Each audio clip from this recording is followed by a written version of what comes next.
భీమా, నీకు మీ నాన్న చెప్పారు కదా నేను మృత్యువు కవతలకి వెళ్ళిపోయాను అని. నేను అన్ని వేళలా నీ పక్కన ఉండలేను నాన్నా. ఎప్పుడైతే నా మనసు నీ మనసు ఇంకా అనుకూల పరిస్థితులు మూడు ఉండాలి, అప్పుడొస్తాను నీ దగ్గరికి. అమ్మా, ఈ మాటలని నాకు నాన్న చెప్పాడు. మరి దీని గురించి నీకెలా తెలిసింది? అంటే నువ్వప్పుడు అక్కడ ఉన్నావా? నువ్వు ఎక్కడున్నా నీ పక్కన అన్ని చోట్ల అన్ని వేళలా ఉంటాను నేను. నీకు కనిపించినా కనిపించకపోయినా నేనుంటాను. అమ్మా, నాకు నీ ఒళ్ళో పడుకోవాలని చాలా ఆశగా ఉందమ్మా. నిద్రపుచ్చమ్మా.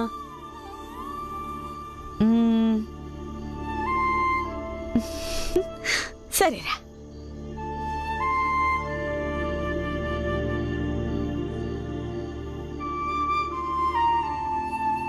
అన్నట్టు భీమా, ఈరోజు సన్మాన కార్యక్రమంలో నువ్వు భలే ఉపన్యాసం ఇచ్చావు.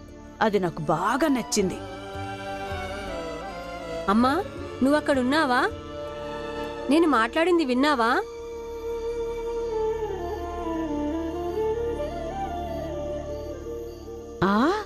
మొత్తం విన్నాను.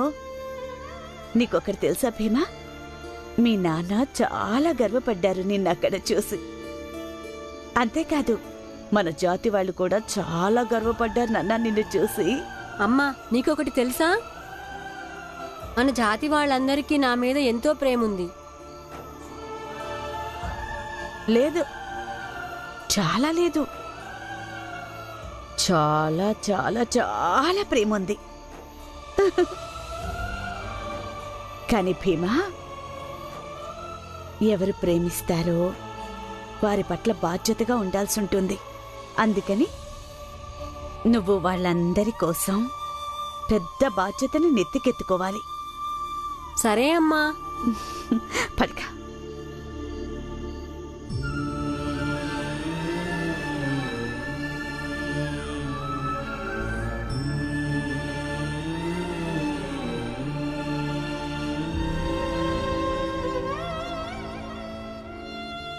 అక్క, రామ్జీ ఎక్కడున్నాడు? వెనకాల పిల్లల బట్టలు ఉతుకుతున్నాడు.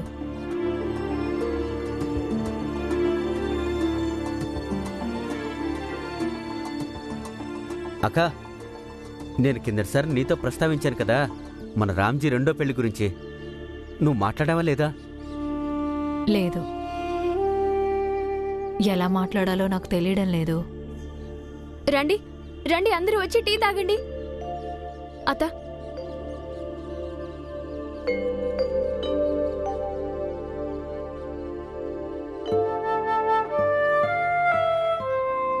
నాన్నా, ముందు టీ తాగు. ఇదిగో తీసుకో.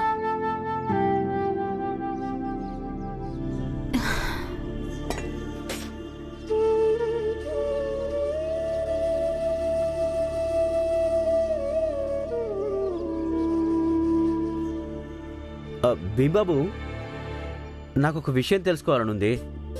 నువ్వు వితంత స్త్రీల గురించి పోరాడుతున్నావు కదా, వాళ్ళు రెండో పెళ్లి చేసుకోవాలి అని.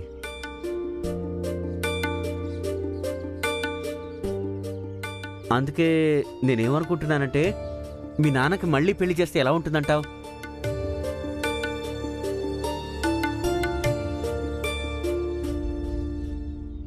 అప్పుడు మీకు ఇంకొక అమ్మ దొరుకుతుంది, అలాగే మీ నాన్నకి భార్య.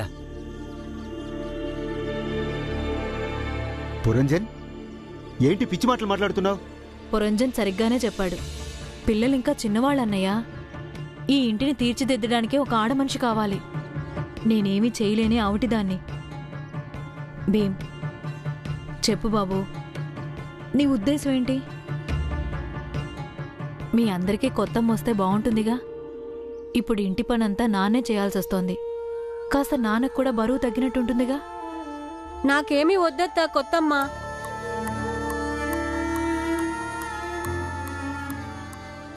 చూడు పురంజన్ బాబాయ్, వాళ్ళకంటే ఎవరూ లేరు.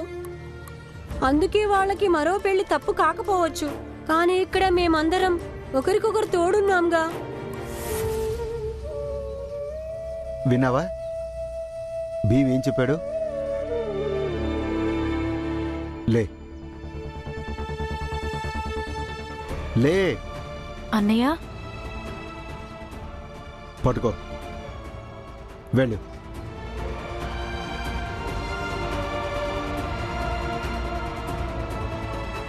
ఇలాంటి విషయాలు మాట్లాడడానికి అయితే ఇంకెప్పుడు రావద్దు, సరేనా? వెళ్ళు వెళ్ళు.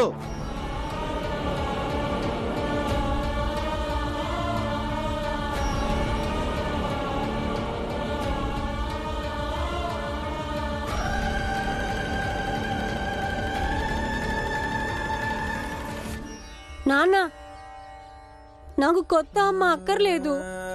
నాకు మా అమ్మే కావాలి.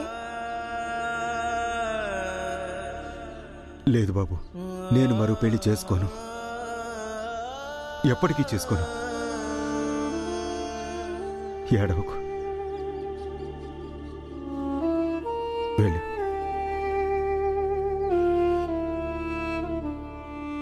భీమ్, నీకు గుర్తులేదా మీ అమ్మ ఆఖరి శ్వాస విడిచే ముందు మీ నాన్న దగ్గర ఏ మాట తీసుకుందో? మీరా? సుబేదార్ గారు,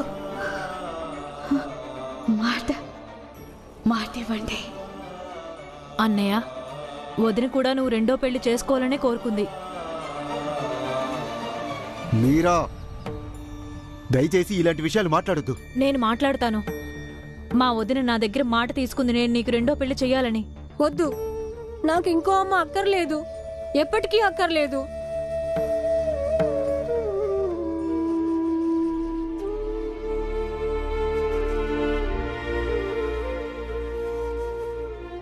చూడు బాబు, నేను పెళ్లి చేసుకోను. భీమాబాయ్ వస్తువులన్నీ బయటపడేయండి.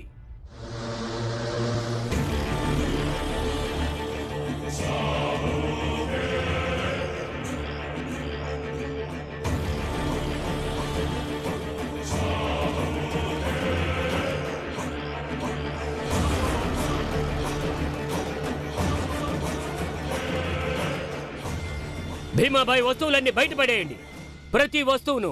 ఎందుకు? ఏమైంది? ఎందుకంటే నీ భార్య ఆత్మ ఊర్లో ఉన్న మమ్మల్ని అందరినీ బాధ పెడుతుంది.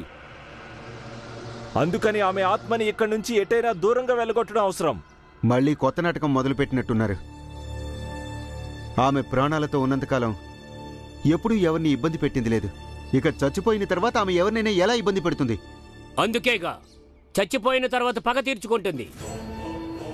ఇప్పుడు అది నా కర్తవ్యం. నేను ఆ చెడు ఆత్మ, దుష్ట ఆత్మ నుంచి వీళ్లకు విముక్తి కలిగించాలి. వెళ్ళు, ఆమె వస్తువులన్నీ బయటికి తీసుకురా. అన్నిటిని ఇక్కడే తగలబెడతాను. కానీ మా అమ్మ జ్ఞాపకాలన్నిటినీ తగలబడితే ఆమె ఆత్మ మంచిది ఎలా అయిపోతుంది? ఇంకా భరోసా ఏంటి? ఆమె ఇబ్బంది పెట్టడం ఆపేస్తుందని. అరే మూర్ఖుడా, భీమాబాయి వస్తువులన్నిటినీ కాల్చేస్తే అప్పుడు ఆమె మొహం కూడా కాలిపోతుంది. అప్పుడు అదే బూడిదలో ఆమెని బంధించి చాలా దూరంలో పాతిపెట్టి వస్తాను. సరే, ముందు మీరు అమ్మ ఆత్మని పిలవండి, నేను చూస్తాను. తర్వాత మీరు ఏం చేయాలంటే అది చెయ్యండి. అవసరం లేదు మూర్ఖుడా, అవసరం లేదు. అవును, మా పిల్లలు కూడా రాత్రిపూట భయపడి లెగుస్తున్నారు. ఇంకా మా ఇళ్లలో ఆడవాళ్ళు కూడా బాగా భయపడుతున్నారు. కాబట్టి మా కుటుంబాలని దుష్టాత్మ నుంచి కాపాడుకోవడం మా అందరి బాధ్యత. చూడు రామ్జీ, మర్యాదగా వెళ్ళి భీమాబాయి వస్తువులన్నీ తీసుకొచ్చి ఇక్కడ పాడే, లేకపోతే నీ ఇంటిని నేలమట్టం చేసేస్తాం. ఆ తర్వాత మేము శుద్ధీకరణం చేయించుకుంటాం కావాలంటే. లేదు, మేము ఏమీ ఇవ్వము. అవి మా అమ్మ గుర్తులు. అవి ఎప్పటికీ మాతోనే ఉంటాయి. ఎవరి నుంచైనా వారి జ్ఞాపకాల్ని దూరం చేశామంటే అప్పుడు వాళ్ళ జీవితం నిరాశ, నిస్పృహలతో గడుస్తుంది. ఆ భీమ్రావు నుంచి వాడి తల్లి జ్ఞాపకాలు అన్నింటినీ లాక్కోవటం చాలా అవసరం. సరే, తీసుకోండి, మొత్తం తీసుకోండి. కానీ మమ్మల్ని ఇక ఇబ్బంది పెట్టొద్దు. మీకు తెలుసు నా కుటుంబం ఇప్పటికీ దుఃఖంలో ఉంది. అయితే వెళ్ళి ఆమె సామాన్లన్నీ తీసుకురా. లేదు, అవి మా అమ్మ జ్ఞాపకాలు. వదిలే బాబు, జ్ఞాపకాలు మనసులో ఉంటాయి.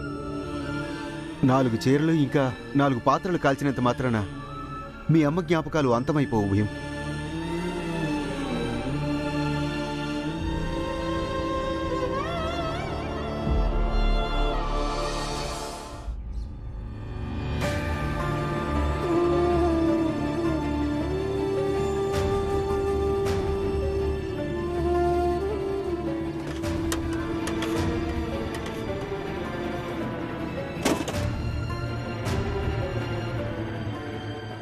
ఏదిగో ఇవే భీమాబాయికి సంబంధించిన వస్తువులు. తీసుకోండి, తగలబెట్టండి. సర్వజ్ఞ స్వామీజీ ఆజ్ఞను అమలు చేయండి. తీసుకోండి.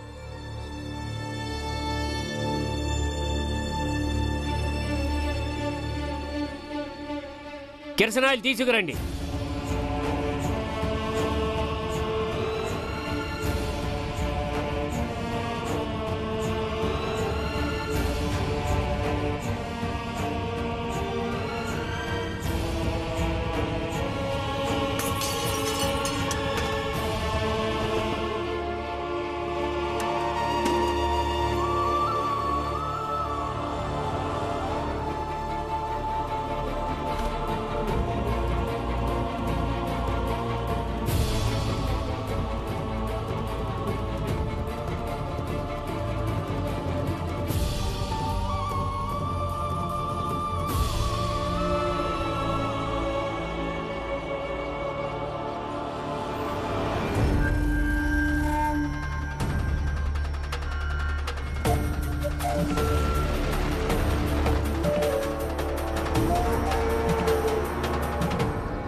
ఆగండి.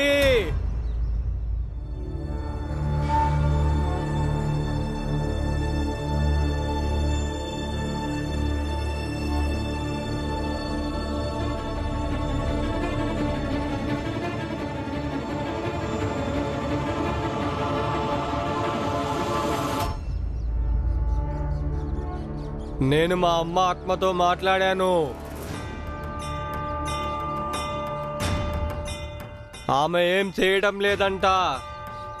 ఇవన్నీ చేస్తున్నది ఆ స్వామీజీకి సంబంధించిన ఆత్మ అంట. అతని కారణంగానే మీ పిల్లలు బాధపడుతున్నారంట. అలాగే మీ ఇంటి ఆడవాళ్ళు కూడా.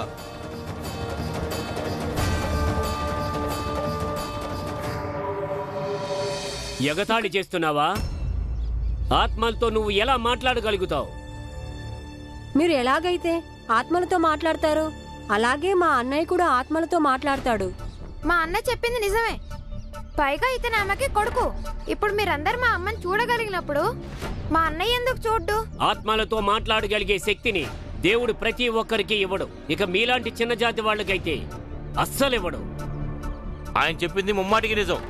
ఈ అన్నదమ్ముల ముగ్గురికి వాదించడం అలవాటైపోయింది. అలవాటవుతుంది ఎందుకంటే మీరు అందరూ వీళ్ళకు చనువిచ్చారు. వీళ్ళు ఇలా వాదిస్తుంటే వీళ్ళ నాలుకల్ని చీరేయాల్సిందే. ఏంటి అలా నాలుక చీరేస్తారు? మీద చేసి చూడండి, మీ చేతులన్నీ నరికేస్తాను. చూడండి, మీరందరూ వెళ్ళండి. లేకపోతే పోలీస్ అధికారి దగ్గరికి వెళ్ళి మీ మీద ఫిర్యాదు చేయాల్సి ఉంటుంది. నిన్న మా భీమ్ పురస్కారం తీసుకోవడానికి వెళ్ళాడుగా, అక్కడ వాడికి పెద్ద పెద్ద వాళ్ళతో పరిచయమైంది. ఒకవేళ వాళ్ళు ఇక్కడికి వచ్చారంటే ఇక మీలో ఎవరు కూడా తప్పించుకోలేరు. మీరు వీడి ఉడత ఊపిరికి భయపడుతున్నారా? ఒక్కసారి ఆలోచించండి. ఒకవేళ భీమాబాయి దుష్టాత్మ ప్రకోపం వల్ల మీ పిల్లలు ఇంకా మీ ఆడవాళ్ల మీద పడిందంటే అప్పుడేం జరుగుతుందో. ఈ సమయంలో మౌనంగా ఉండటం వల్ల హాని జరుగుతుంది. అందుకని నా మాట వినండి. నేను ఏం చెప్తున్నానో అది చెయ్యండి. అవును, మీరు చెప్పింది నిజమే. మనం వీళ్ళు వాగే పిచ్చి ఒకని పట్టించుకోవద్దు. రండి చూద్దాం. ఈ భీమాబాయి వస్తువులన్నీ తగలబెట్టుకుంటా మనల్ని ఎవరు ఆపుతారో.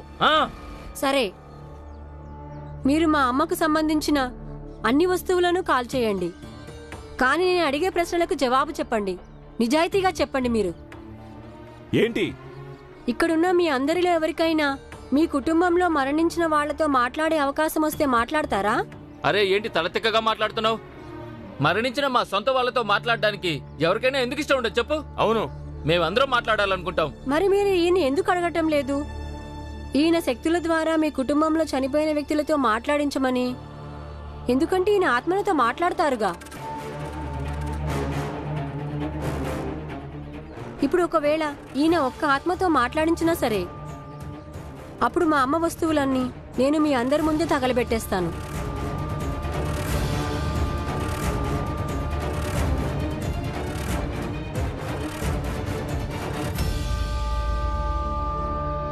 అరే అదంతా చిటికలో పని. నీకు కొంచెం కూడా తెలియదు దీని శక్తి గురించి. కావాలంటే ఇప్పుడే చూడండి, మీ ఎదురుగానే చచ్చిపోయిన మా నాయన ఆత్మతో నన్ను మాట్లాడిస్తాడు. అవునా స్వామి? ఇలా ఎప్పుడంటే అప్పుడు ఆత్మలతో మాట్లాడడం ఎలా కుదురుతుంది? చూడండి, దయచేసి మీరందరూ వెళ్ళిపోండి. మేము ఇప్పటికీ చాలా దుఃఖంలో ఉన్నాం. మీకొక విన్నపం, నా భార్య ఆత్మ గురించి దుష్ప్రచారం చెయ్యొద్దు. అవునా? అంటే నువ్వు మమ్మల్ని నోరు మూసుకొని కొంచెం వెళ్ళిపోమని చెప్తున్నావా? చనిపోయిన నీ భార్య ఆత్మ ఇప్పుడు మా అందరిని ఇబ్బంది పెడుతుంటే మేము అది చూస్తూ ఉండాలా? అయితే మీరు ఈయనకి చెప్పండి, ఈయన్ని వీళ్ళ చచ్చిపోయిన నాన్నమ్మతో మాట్లాడించమని. సిద్ధి పొందిన నా తాంత్రిక మాంత్రిక శక్తుల్ని అవహేళన చేస్తే మీరందరూ నాశనమైపోతారు.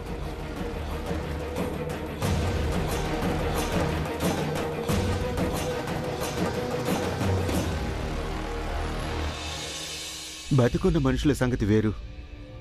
ఒకరికి ఒకరు హాని చేసుకుంటారు, ఒకరికొకరు సహాయం చేసుకుంటారు, ఒకరినొకరు బాధ పెట్టుకుంటారు.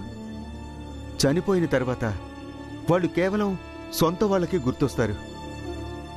సొంత వాళ్ళకి బాధ కలుగుతుంది. చనిపోయిన తర్వాత ఎవరినైనా ఏం బాధ పెడతారు? అందుకని మీరు ఆలోచించండి, తప్పకుండా ఆలోచించండి.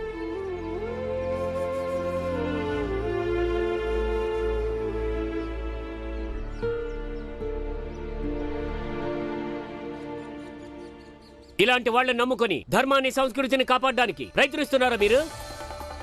వాళ్ళు ఆ భీమరావు ఇంటికి వెళ్ళగానే మౌనంగా అయిపోయారు. వాడు ఏదో 4 మాటలు చెప్పగానే వీళ్ళ విశ్వాసం సడలిపోయింది. మరి నువ్వు కూడా అక్కడ శాంతంగానే ఉన్నావుగా. అరే ఏదైనా మాయో మంత్రమో చేయాల్సింది. నిన్నప్పుడు జనాలు విశ్వసించేవాళ్ళు కదా. ఏం మాయలు చేయమంటారు సేటు గారు? ఎప్పుడైతే మనవాళ్లే వదిలేస్తారో అప్పుడు ఎలాంటి మాయలు పనిచేయవు.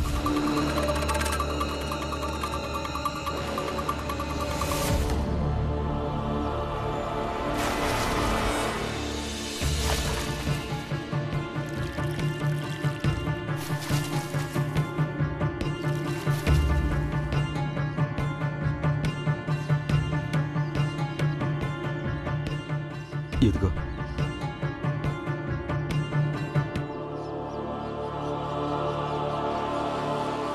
నీ వల్ల ఏమీ అయ్యేటట్టు లేదు. వెళ్ళిపోయి ఇక్కడి నుంచి. స్వామీజీ, ఇంకో ఇక్కడ ఎందుకు నిలబడ్డావు? వెళ్ళి ఇక్కడి నుంచి.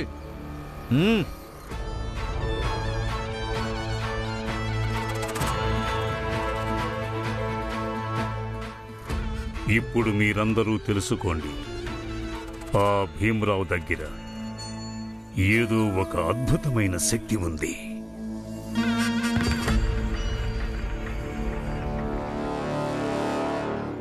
విద్య మాయ మంత్రాల మీద నమ్మకాన్ని పోగొడుతుంది, ఇంకా వాస్తవికతకి దగ్గరగా తీసుకెళ్తుంది. ఈరోజు మీ అన్నదమ్ములు ముగ్గురు మంచి పని చేశారు. ఇంకా ఏ విధంగానూ ఆ తాంత్రికుడి మాటలకి ప్రభావితం అవ్వలేదు. అది ఎందుకో తెలుసా? మీరు విద్యావంతులు.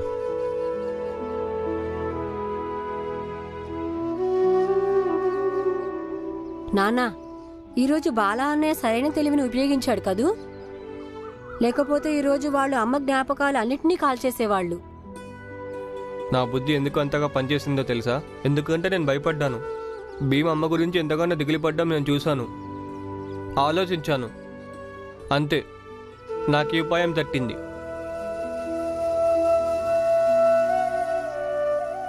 మీ ఇద్దరికి స్కూల్కి వెళ్ళే వేళ అయింది. స్కూల్కి వెళ్ళండి. ఈరోజు నేను కూడా పనికి వెళ్తాను. వెళుతూ వెళుతూ మీ అందరికీ భోజనం క్యారేజీలు ఇచ్చి వెళ్తాను. వెళ్ళండి, తయారవ్వండి.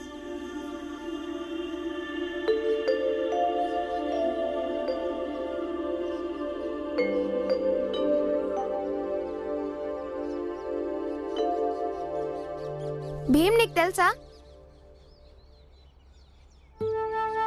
భీమ్,